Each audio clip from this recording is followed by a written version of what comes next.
을 영화롭게 하기를 원합니다. 하나님, 우리의 삶에 찾아오셔서 우리의 기도 제목들이 응답되는 것을 바라보며 기뻐하며 즐거워할 수 있도록 축복해 주옵소서. 이 시간 주의 음성을 듣기를 원합니다. 주님께서 말씀해 주시고 은혜 베풀어 주옵소서. 감사드리며 예수 그리스도의 이름으로 기도드리옵나이다. 아멘. 하나님의 말씀은 갈라디아서 2장입니다.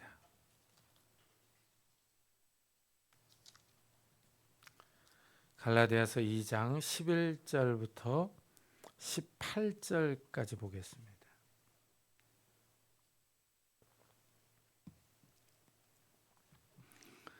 갈라디아서 2장 11절부터 18절까지 저와 여러분이 한 절씩 교독하겠습니다. 신약성경 303페이지에 있습니다. 게바가 안디옥에 이르렀을 때 책망받을 일이 있기로 내가 그를 대면하여 책망하였노라.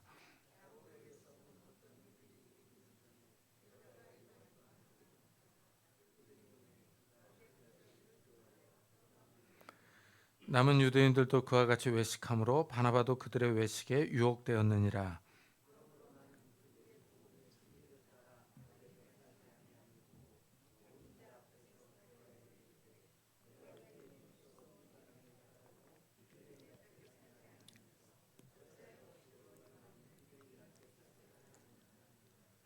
우리는 본래 유대인이요 이방 죄인이 아니로되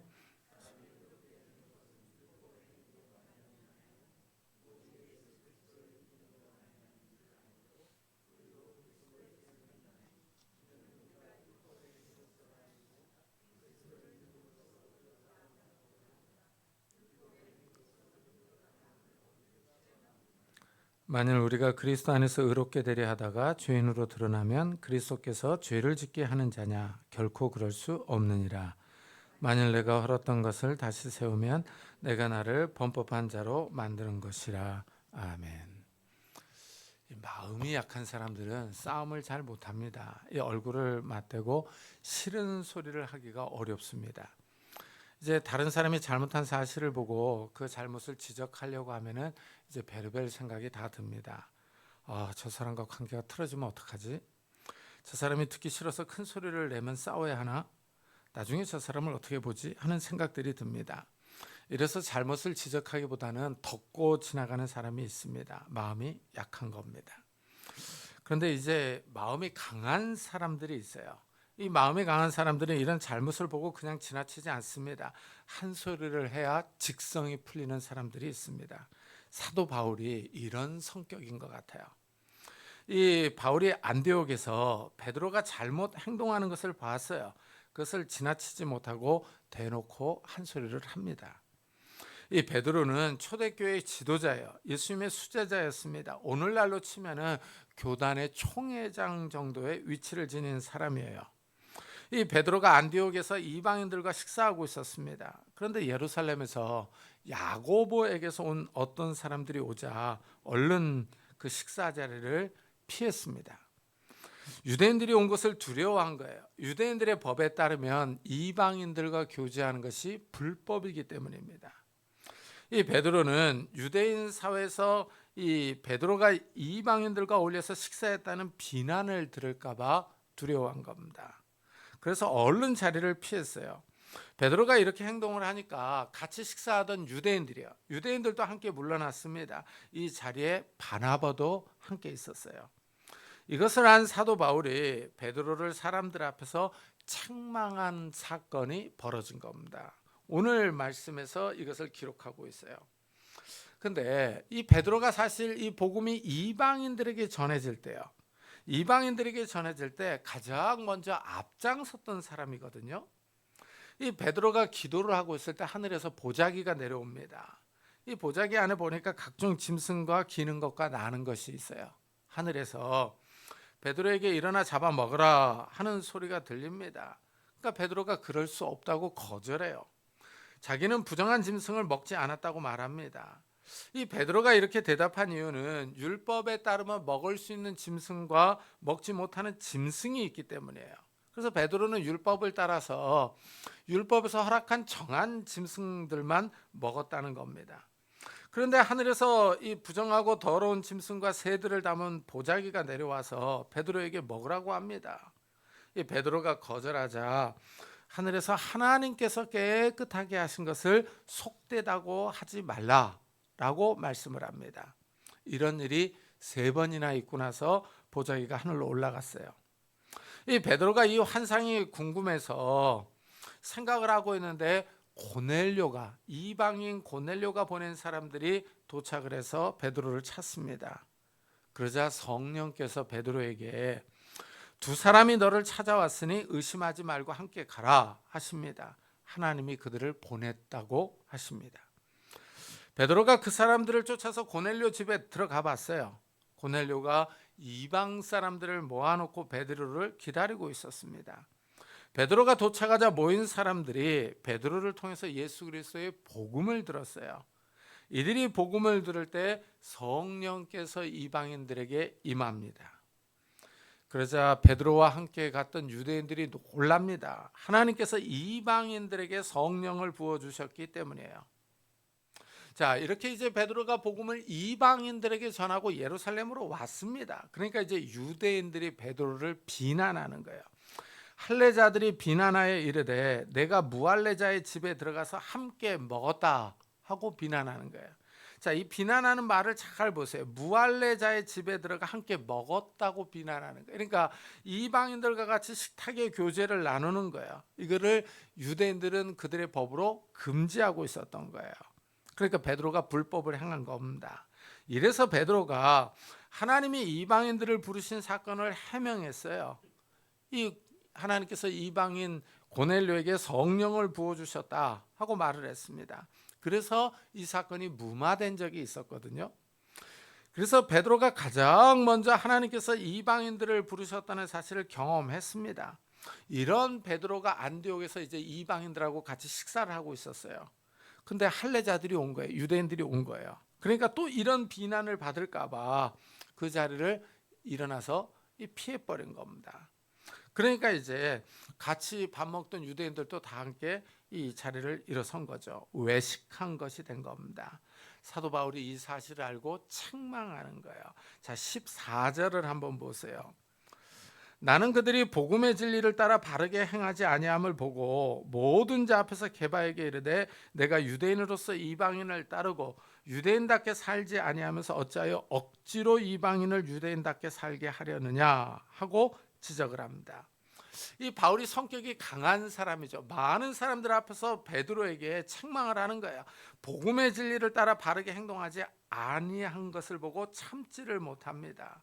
베드로가 아무리 초대교회 큰 지도자이지만 예수님의 수제자이지만 잘못한 것을 보고 바울이 지적을 하는 거예요. 이것을 보면 바울이 성격이 아주 강한 사람이에요. 사람의 눈치를 보지 않습니다. 사람과의 관계에 신경을 쓰지 않고 잘못을 따집니다. 잘못을 올바르게 잡아야겠다 이런 생각이 있는 거죠. 참 이런 사람들이 있습니다. 사람 눈치를 보지 않아요. 그리고 바른 길을 가려고 하는 사람들이죠. 자, 이래서 이 바울은 하나님 앞에서 이 진리의 길을 따라 걸어가려고 하는 생각이 강했던 사람이에요. 이러면은 이제 또 주위에서 한 소리들을 하지 않습니까? 사람이 융통성이 없다. 그러면서 사람이 고지식하다. 이러면서 뒷말을 합니다. 사람이 그렇게 살면 안 된다 하고 비난을 하죠. 그러나 바울은 좌고 우면하지 않습니다. 이 사람은 그냥 직진 스타일이에요. 그래서 이 바울이 사람들 앞에서 베드로의 잘못을 지적을 한 거예요. 내가 유대인으로 이방인을 따르고 유대인답게 살지 않는다고 합니다. 너는 그렇게 살면서 왜 이방인들을 억지로 유대인답게 살게 하느냐 하고 야단쳐요. 자, 요 문장이 바로 그 당시에 문제를 보여주는 거예요. 그러니까 이 어찌하여 억지로 이방인을 유대인답게 살게 하려느냐라고 하는 요 말이요. 그러니까 유대인답게 사는 거예요. 요게 이제 그 당시에 문제가 됐던 거예요. 이 복음이 이 유대인에게서 시작됐어요. 유대인들은 어려서부터 율법을 지켰습니다. 이래서 예수 그리스도를 믿는데 유대인들은 별 어려움이 없어요. 예수님도 유대인으로서 이 율법에 순종하셨어요. 바울, 바나바, 베드로는 다 유대인이라 문제가 되지 않습니다. 그런데 이제 문제는 이방인 성도들이에요. 이방인 성도들은 그동안 자유롭게 살아왔었어요. 이 사람들은 돼지고기 자유롭게 먹었던 사람들이에요. 근데 구약 율법에 따르면은 이 돼지고기 먹지 말라 이렇게 나오거든요. 그러면 이방인 성도들이 이제 돼지고기를 먹지 말아야 하느냐, 이런 문제가 나오는 거예요. 유대인 성도들에게는 아무런 문제가 안 돼요. 왜냐하면 어려서부터 안 먹었기 때문입니다. 그런데 한번 생각해 보세요. 우리나라 사람들도 이 돼지고기 잘 먹잖아요. 오징어, 장어구이 얼마나 좋아합니까? 지난번에 저희 동기 목사님들을 만났는데, 그 동기 목사님들을 만났으니까 이제 같이 식사하러 갔거든요. 장어 덮밥집에 갔어요. 그러면서 장어 덮밥 먹으면서 야, 이 집 장어 덮밥 잘한다 하면서 먹었어요. 근데 율법에 따르면 장어나 미꾸라지를 먹을 수 없습니다. 그럼 이제 문제가 되잖아요. 이게 갈라디아 교회에 그대로 있었던 문제예요. 이방인 성도들이 유대인처럼 살아야 하느냐 하는 문제입니다. 억지로 이방인을 유대인답게 살게 하는 것이 문제였어요. 이래서 할례 문제도 나온 거예요. 이방인 성도들이 할례를 받아야 하느냐 하는 겁니다. 이 청결을 유지하기 위해서 할례를 받는 것은 아무런 상관이 없죠. 하지만 종교적 의식으로 할례를 받는다면은 문제가 됩니다. 갈라디아 교회에 이제 이런 문제들이 나오기를 시작을 한 거예요. 이방인 성도들이 유대인처럼 살아야 하느냐, 할례를 받아야 하느냐, 부정한 음식을 먹지 말아야 하느냐 하는 거예요. 이것은 곧 율법을 지켜야 하느냐 하는 문제로 귀결되는 겁니다. 바울이 이제 이런 문제를 얘기를 하면서 이 유대인에 대해서 이렇게 얘기를 해요. 우리는 본래 유대인이요 이방 죄인이 아니다, 이렇게 얘기를 합니다. 참 이 말을 보면은요 큰 자부심이 있는 거예요. 유대인이라는 사실을 아주 자랑스럽게 여기고 있는 겁니다. 자, 그래서 구약을 한번 잘 보세요. 이스라엘이 이제 광야에서 여행할 때 보면요, 성막, 하나님이 임재하시는 성막이 가운데 있어요. 그럼 레위 사람들이 진을 쳐요. 그 다음에 이스라엘 사람들이 진을 칩니다. 그 밖에는 부정한 자, 병든 자, 이방인들이 진을 쳐요. 그래서 이방인들은 이 하나님 앞으로 가까이 올 수가 없었어요. 구약 시대에는요. 그러니까 이 유대인으로 부름받았다고 하는 거예요. 어이, 자부심이 상당하죠. 그래서 유대인들은요, 이 이스라엘 사람들은 하나님의 선택을 받은 민족이에요. 이 땅에 많은 백성이 있는데 그 가운데 하나님의 백성으로 일찍부터 선택을 받았습니다. 그 선택받은 증거가 바로 할례예요. 할례. 하나님의 백성이라는 표시입니다. 창조주 하나님께 속한 백성이라는 거예요. 이래서 유대인들의 민족 의식이요, 이 선민 의식이 아주 강합니다. 그런데 재밌는 사실은요, 그 서유럽 사람들 있잖아요. 서유럽 사람들도 이런 의식이 아주 강합니다. 영국, 프랑스, 독일, 네덜란드, 덴마크, 벨기에 쪽 사람들이요. 이들은 사도 바울이 이제 그 터키 지역에서 유럽으로 건너가서 복음을 전해줬어요. 그래서 유럽이 다 복음화가 됐습니다. 이들은 천주교이든 개신교이든 동방정교회이든 간에 1000년이 넘는 기독교 국가들이었어요. 이래서 이 사람들은요, 자기들이 하나님의 선택을 받은 거룩한 백성이다, 이런 선민의식이 아주 강했습니다. 그래서 이제 제가 네덜란드에서 있을 때 이런 뉘앙스의 말을 하는 네덜란드 사람들이 있었어요. 그러니까 이들이 이제 나라가 잘 살고, 그 다음에 이제 백인이라는 우월 의식이 있고 이러니까 동양인들이나 흑인을 무시하고 깔봅니다. 그래서 한 번은 네덜란드 사람이 자기들이 선택받은 민족이다 라고 저한테 말을 하는 거야. 그러니까 이제 저도 이제 좀 은근히 좀 부하가 치밀더라고요, 속에서. 그래서 이제 성경을 잘 봐라. 구약에서는 이스라엘이 하나님의 선택받은 백성이고, 신약에서는 예수 그리스도를 믿는 사람들이 선택받은 백성이다. 너희 네덜란드 사람들이 다 게르만족이 선택받은 백성은 아니다, 그렇게 말하는 거 아니다 라고 제가 지적을 했죠. 그러니까 참 이 사람들이 잘 살고 기독교 국가고 그러니까 이런 선민의식이 있었던 겁니다. 그래서 30년 전만 해도요, 이런 의식들이 서유럽 사람들이 아주 강해가지고 동양인들을 아주 무시했어요. 근데 요즘은 시대가 변했죠. 요즘은 정말 시대가 변했습니다. 그래서 우리나라가 오히려 또 문화적으로 강대국이 됐어요. 우리나라가 기술, 음악, 영화, 게임 산업이 크게 발전했습니다. 이래서 서양 아이들이 우리 한국 아이돌을 갖다가 열렬하게 환영을 합니다. 그래서 프랑스에서 K-팝 집회가 있잖아요. 우리나라의 블랙핑크라든가 BTS 이런 이 아이돌이 가면은 프랑스 애들이 난리가 아닙니다. 막. 저 그거 보고 정말 신기했습니다. 야, 시대가 바뀌었구나. 한국이 경제적으로도 잘 살고 예술문화 사업이 크게 발전했어요.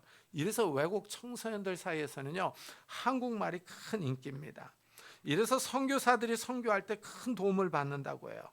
한국어를 가르쳐 주겠다고 하면 찾아오는 아이들이 그렇게 많답니다. 참. 그런데 한번 생각을 해보세요. 하나님이 우리 한국을 민족적으로 선택하지는 않았잖아요. 믿는 사람들이 많을 뿐이죠. 한국이 문화적으로 잘 나가는 것, 이게 선교에 큰 도움이 됩니다. 그러나 경제적으로 잘 살고 이 문화적으로 발전했어도 우리 한민족이 하나님의 백성은 아닙니다.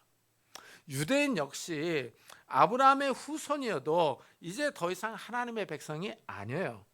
옛 언약 시대가 끝났기 때문입니다. 이제는 신약 시대입니다. 하나님의 아들 예수님이 이 땅에 와서 십자가에서 인류의 죄를 위하여 돌아가셨어요. 이 사실을 믿는 사람들이 하나님의 백성이죠. 하나님의 선택받은 사람들입니다. 이래서 사도 바울이 사람이 의롭게 되는 것은 율법의 행위로 말미암음이 아니요 오직 예수 그리스도를 믿음으로 말미암아 되는 줄 알므로 우리도 그리스도 예수를 믿나니 이는 우리가 율법의 행위로서가 아니고 그리스도를 믿음으로써 의롭다함을 얻으려 함이라. 율법의 행위로서는 의롭다함을 얻을 육체가 없느니라 하고 선언하는 거예요. 이 표현이 아주 중요한 선언이죠. 이 바울의 복음 전파를 한마디로 요약해 주는 말입니다. 사람이 의롭게 되는 문제를 다루고 있어요. 사람이 하나님 앞에서 다 죄인입니다. 죄를 짓죠, 사람들은요. 이래서 의인은 없나니 하나도 없도다 하고 성경은 모든 사람들을 다 정죄합니다. 사람들이 다 죄를 짓고 행하기 때문이죠. 죄를 짓지 않는 사람이 없습니다. 이 세상에 의인이 없어요. 사람들이 다 타락해서 죄를 짓습니다. 하나님 앞에서 죄인입니다. 그렇다면 이제 이 죄인이 어떻게 하나님 앞에서 의롭게 되느냐 하는 거예요. 의롭게 되는 방법이 어떻게 되느냐 하는 겁니다. 이래서 어떤 사람들은 선을 행합니다. 가난한 사람을 돕기 위해서 도시락 배달을 열심히 해요. 가난한 사람들에게 밥 해주기 위해서 식당 봉사를 합니다. 연탄 배달을 하기도 합니다. 선하고 아름다운 행동입니다. 하지만 문제는 이런 선한 행실을 많이 한다고 해서 우리의 죄가 씻어지고 의롭게 되는 건 아닙니다. 선한 행동으로는 구원받을 수가 없습니다. 이것이 문제죠. 또 우리가 의롭게 되기 위해서 돈을 많이 기부한다고 의롭게 되느냐? 그것도 아니죠. 많은 돈을 기부한다고 해서 의롭게 되지는 않습니다. 마이크로소프트의 창업주인 빌 게이츠요, 억만장자입니다. 한때는 세계 1위의 부자로 이름을 올렸습니다. 이 사람이 자선단체를 만들어서 엄청나게 기부를 많이 합니다. 그런데 또 이 사람에게 성추문이 끊임없이 나와요. 이 사람의 사생활은 성공한 사업가, 존경받는 자선 사업가라는 이미지와 달라서 사람들이 혼란스러워합니다. 많은 돈을 벌고 기부를 많이 해도 사람이 의롭게 되지 않는다는 사실을 이 사람을 통해서 확인할 수 있습니다. 사람이 똑똑하고 돈이 많아도 인류 역사에 큰 공헌을 해도 하나님 앞에서 의롭게 되지 않습니다. 유대인들은요, 율법을 행함으로 의롭게 되려고 한 거예요. 율법을 열심히 지켜서 의로워질 수 있다고 생각을 했습니다. 이래서 할례를 행하고 부정한 짐승을 먹지 않고 안식일을 열심히 지킵니다. 하지만 사도 바울은 이런 율법의 행위로는 의롭게 될 수 없다 하고 선언하는 거예요. 율법의 이런 행위로는 죄인에서 의인의 신분으로 변하지 않습니다. 사실 이 율법을 지킨다고 하는 게 어떤 의미가 있느냐 하는 거예요. 이거는 하나님의 백성이라는 신분을 유지하는 거예요. 유지. 이스라엘이 이집트에서 구원을 받았어요. 구원을 먼저 받은 겁니다. 그 다음에 시내산에 가서 하나님과 언약을 맺었어요. 그 언약의 내용이 율법이에요. 이 율법을 잘 지키라고 합니다. 그러면은 하나님의 백성이라는 신분이 유지되는 거예요. 그런데 이스라엘이 율법을 지키지 않았어요. 다른 신을 섬겼습니다. 이래서 언약이 깨졌어요. 예레미야 선지자는 옛 언약이 깨졌다라는 사실을 명백하게 선언했습니다. 그래서 예레미야를 읽어보면은 이 언약이 깨져서 저주가 왔다라고 선언을 합니다. 그러니까 옛 언약은 이미 깨졌어요. 그리고 예레미야가 새 언약이 올 것을 예언했습니다. 예수님이 오셔서 십자가에서 죽음으로 새 언약을 세웠어요. 십자가 사건을 믿는 사람들의 죄를 용서해 주실 것을 약속한 겁니다. 자, 이게 바로 새 언약이에요. 이제는 옛 언약은 깨졌고요. 이제 새 언약의 시대가 도래한 겁니다. 이래서 신약 시대, 신약이 새 언약이라는 뜻입니다. 이래서 예수를 믿는 사람들이 하나님의 백성, 선택받은 사람들이 되는 거예요. 그러니까 이 신약 시대는 하나님께서 어떤 한 민족을 이 집단적으로 이렇게 선택하지는 않았다는 겁니다. 자, 그러면은 이 사도 바울 시대에 이제 예수 그리스도를 믿음으로 의롭게 된다고 그랬는데 어떤 유대인들은 이런 사실을 인정하지 않는 거예요. 그러면서 아직도 옛 언약 안에 머물러 있으려고 하는 겁니다. 이래서 할례를 받아라. 그러면서 율법을 열심히 지키는 거예요. 율법을 지킴으로 의롭게 되려고 하는 거예요. 자, 그러면 이 율법을 지켜서 의롭게 되려고 하는 이 행위가 결과적으로 어떤 영향을 미치느냐 하는 거예요. 이 율법을 지켜서 의롭게 되겠다 하는 사람들은 예수님의 십자가를 인정하지 않는 결과를 가져오게 되는 겁니다. 이게 문제죠. 분명히 옛 언약은 깨졌고 하나님께서 새 언약을 세우셨는데 새 언약은 예수 그리스도를 믿음으로 죄를 용서받고 의롭게 되는 건데 자꾸 율법을 지키려고 하는 거예요. 할례를 받고 부정한 짐승을 먹지 않고 안식일을 지키고 이런 율법을 지킴으로 의롭게 되려고 하는 거예요. 결과적으로 어떻게 되는 겁니까? 옛 언약 안에 머물러 있기를 원하는 거예요. 이래서 이 사람들이 유대교입니다.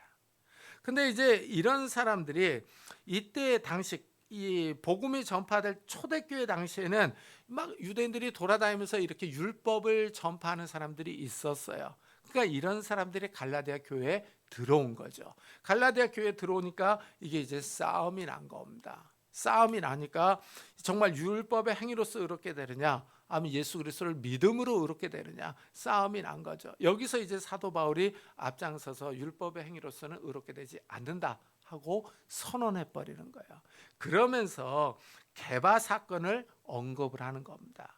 베드로도 유대인으로서 유대인답게 살지 않는다. 그러면서 왜 이 이방인들을 억지로 유대인답게 살게 하려고 하느냐. 그러면서 책망했다라는 사실을 지적하고 있는 겁니다. 자, 오늘 요 말씀이요. 이 말씀이 옛 언약과 새 언약 사이의 관계를 명확하게 보여주고 있는 사건이에요. 그러니까 이방인 성도들은 할례를 받고 뭐 부정한 짐승을 먹지 않고 이런 것으로 안 지켜도 상관이 없습니다. 이런 것들이. 왜냐하면 예수 그리스도를 믿음으로 의롭게 되는 거예요. 예수 그리스도를 믿음으로 구원받는 겁니다. 새 언약의 시대가 도래했다는 거예요. 이래서 우리 이방인들도 예수 그리스도를 믿음으로 의롭게 되는 줄을 믿습니다. 이 예수 그리스도를 믿는다라고 하는 걸 잘 생각을 해보세요. 예수님의 십자가 사건을 귀하게 여기는 거예요. 예수님의 십자가의 희생과 부활을 소중하게 여기는 이런 성도님들이 되시기를 예수 그리스도의 이름으로 축복합니다. 기도하겠습니다. 우리 한번 들은 말씀을 생각하면서 정말 나를 위해 십자가를 지시고 다시 부활하신 그 주님께 감사하면서 우리가 예수 그리스도의 십자가를 의지하고 잘 살아가게 해달라고 우리 한번 같이 기도하도록 하겠습니다. 하나님 아버지 감사를 드립니다.